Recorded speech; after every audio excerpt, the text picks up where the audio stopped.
Hi hello నమస్తే నేను మీ శ్రీలతని welcome back to కళ్యాణ్శ్రీ. ఈరోజు మన వీడియో వచ్చేసి తడిపిండి లేకుండానే పాకం పట్టే పని లేకుండానే ఇన్స్టెంట్గా అరిసెలను ఏ విధంగా ప్రిపేర్ చేసుకోవాలనేదే ఈరోజు వీడియో అండి. అరిసెలు అంటే చాలామంది ఇష్టపడుతుంటారు కదా, పిల్లలకైతే మరీ ఇష్టంగా ఉంటుందండి. కొంతమంది పాకం పట్టాలంటే టెన్షన్ పడుతూ ఉంటారు కదా, అలాంటి వాళ్ళ కోసం ఈజీ ప్రాసెస్లో ఎలా చేసుకోవాలనేది, ఒకవేళ అప్పటికప్పుడు పిల్లలు అరిసెలు అడిగినా కానీ ఇన్స్టెంట్గా ఈ వీడియో చూసినట్లయితే ఎవరైనా ఈజీగా చేయగలుగుతారండి. వీడియోని స్కిప్ చేయకుండా చివరి వరకు చూసేయండి, అలా అయితేనే మీరు ఈజీగా చేయగలుగుతారు. అలానే ఇది ఇంట్లో ఉండే పొడి బియ్యం పిండితోనే చాలా టేస్టీగా చాలా ఈజీగా ఎలా ప్రిపేర్ చేసుకోవచ్చో చూసేద్దాం. ఫస్ట్ టైం కనుక మన ఛానల్ని చూస్తున్నట్లయితే తప్పకుండా సబ్స్క్రైబ్ చేసుకోండి.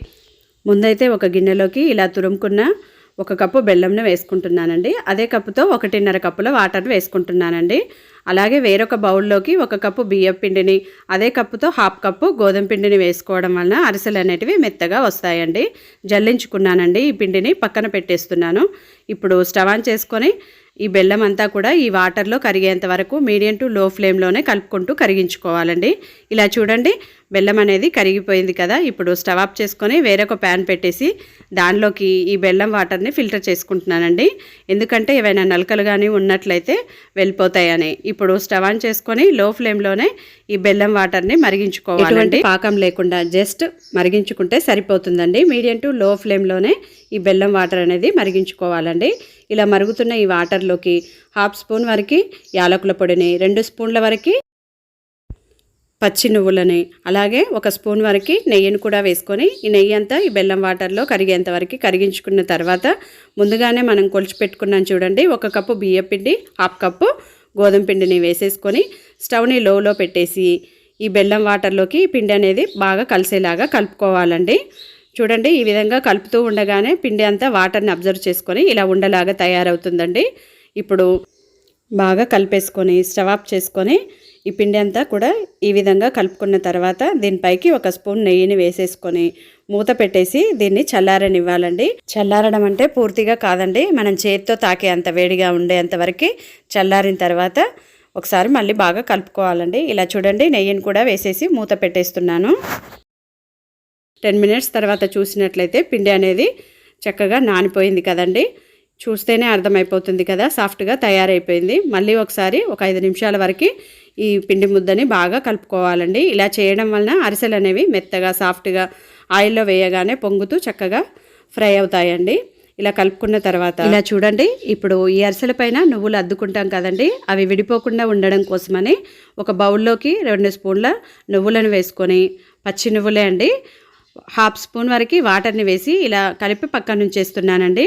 ఇప్పుడు ఒక ఆయిల్ ప్యాకెట్ కవర్ ఉంటుంది చూడండి, దానిపైన నెయ్యిని వేసేసుకొని చేతికి కూడా కొంచెం నెయ్యిని కానీ నూనెని కానీ అప్లై చేసుకొని మీకు కావాల్సిన సైజులో పిండి ముద్దను తీసుకొని రౌండ్గా చేసేసుకున్న తర్వాత వీటికి నువ్వులను అద్దుకోవాలండి. ఆ తర్వాత కాస్త మందంగానే మనం రెగ్యులర్గా అరిసెలు ఎప్పుడు ఎంత మందంలో చేస్తామో అదే విధంగా ఒత్తుకోవాలండి.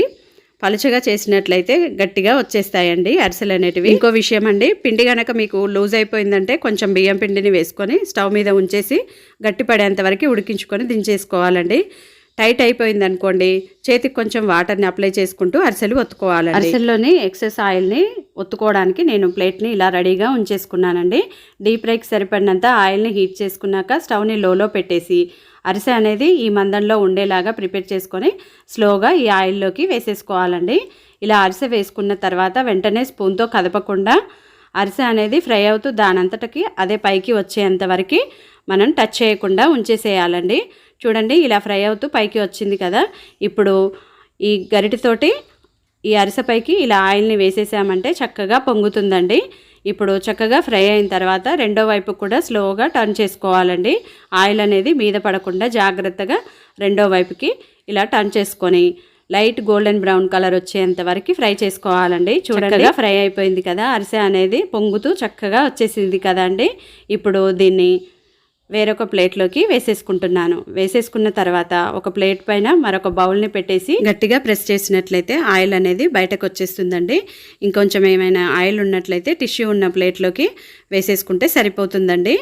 ఇంతేనండి, మిగతా పిండితో కూడా ఈ విధంగానే అరిసెలను వేసేసుకోవాలి. మరొక విషయం చెప్తున్నానండి, పిండి అనేది గట్టిగా ఉన్నట్లయితే అరిసెలు అనేటివి ఆయిల్లో ఫ్రై అయ్యేటప్పుడు పైన పగుళ్ళలాగా వస్తాయండి, సరిగ్గా అందుకోసం నేను చెప్పిన కొలతల్లో గనక వాటర్ని కరెక్ట్గా తీసుకున్నట్లయితే నేను చూపించిన విధంగా వస్తాయండి. మరి నేను చెప్పిన టిప్స్ని ఫాలో అవుతూ మీరు కూడా చేసినట్లయితే పర్ఫెక్ట్గా చేయగలుగుతారండి. కొంచెం తుంచి చూపిస్తున్నాను. అరిసెలు అనేటివి పైన క్రిస్పీగా లోపల సాఫ్ట్గా ఎంతో టేస్టీగా ఉన్నాయండి. మరి మీకు కూడా నచ్చిందనే అనుకుంటున్నానండి. నచ్చినట్లయితే తప్పకుండా ఫ్రెండ్స్కి రిలేటివ్స్కి షేర్ చేయండి. లైక్ చేయడం అస్సలు మర్చిపోవద్దండి. మీరు కూడా ట్రై చేసి మీకు ఎలా కుదిరిందనేది మంచి ఫీడ్బ్యాక్ని కామెంట్లో ఇవ్వండి. మరిన్ని ఇలాంటి రెసిపీస్ కొరకు మన ఛానల్ని సబ్స్క్రైబ్ చేసుకోండి. Thank you for watching. See you next video.